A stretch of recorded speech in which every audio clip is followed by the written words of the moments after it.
Let's draw a snowman. Start with a straight line. Now add a short line on both sides. This is going to be the scarf. Let's draw the bottom of that scarf. Notice how I'm doing a little bump and then come back down. Draw an L shape and connect it to the rest of the scarf. These tassels are just wiggly lines. Now draw a half circle for the head. Draw a curved line on the left side and another one on the right. Now let's draw the snowbank. It's just a wavy line. Now draw 2 circles on the body. These are buttons of coal. The arms will be branches. You can make these as big or little as you like. This hand will have 3 fingers. Do the same thing on the other side. I think I'll give this one 2 fingers. Now let's draw the hat. It's a curved line all the way around. Now draw a wavy line up and a curved line across. Another wavy line down and a couple of folds. A circle for one eye and another circle. The carrot nose is a curved line, straight across the top and back down, kind of like a triangle with one curved side. Draw smaller circles for the mouth. Now we're ready to shade.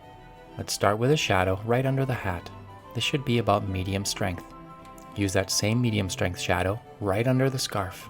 With much lighter shading, shade the left side only. As you approach the middle, get even lighter, almost as light as you can. And do the same thing for the head. Now let's go medium hard on the underside of the hat. Notice that it's darker toward the bottom and lighter at the top. Let's shade the hat now. It's darker on the left side and it lightens up as you get toward the middle. Time to color the eyes. Use your darkest tone here. Same thing with the mouth. To give that carrot some texture and very lightly shade it. I'm going to put in some stripes on the scarf, but you can put polka dots or just leave it plain. Draw the tassels in vertical lines. For my scarf, I'm going to shade every second line. I'm doing a quick job here, but you can be more careful with your drawing. I'm also going to shade it a little bit on that left side. Let's color in the arms. Now I'm going to grab a blending stick. If you don't have one, that's okay. You can use a cotton swab. Whoops, I forgot to color the buttons on the chest. I'll do that quick. Okay, back to the blending. Just blend the whole thing in. And there's your snowman.